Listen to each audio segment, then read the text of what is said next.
How to add music from your device or save the music and have that added over the video you're editing with YouCut Editor app. Let's go ahead and get started. So the first thing, of course, if you don't want the original audio of the video you are editing to be playing, just tap right here on this icon. That's going to mute that video, okay? And now when you're ready to add the song from your phone or whatever it is that you have it saved on, you will go to the music right there, okay? And you'll be taken to right here. You'll notice all these options here, and you want to go to where it says My Music right there. And of course, with the latest update, you'll have this layout. So be sure you have the latest app update. And then when you're ready to add the music, now you will tap on the one you want, and it's going to start playing for you, letting you know that that's what it is. Okay. Okay, but I'm not gonna have it play too long because we don't want any copyright going on here. Now, before you actually add the song, you can use these orange panels right here to shrink the song or trim it.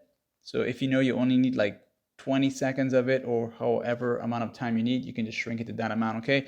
And then you just press use. And of course, this will happen if it's your first time. And then you'll notice that it's gonna have this highlight section over here with the music over the video here, okay? So there now, I'm just gonna tap away here. And when you wanna come back and edit the music again, you can tap on it once and you can adjust the volume of it. So if it's too loud, you can make it a little bit lower. And if you wanted to start like a fade in and a fade out of the video, go to fade. All right, and you'll notice how this curve right here, and then this is your fade out, okay?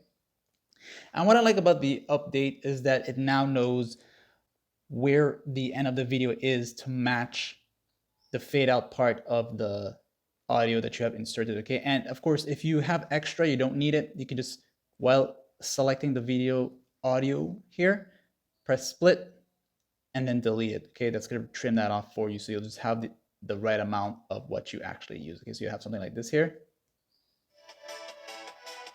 Okay? And you're gonna notice it's gonna sound faded in the end, okay? All right, so let me go back and do that. So make sure it's faded. So when you trim it, you have to come out. Make sure it has that curve there, okay? So that was my mistake there. And it's faded, okay? And that's how you would go about doing it, okay? So like and sub.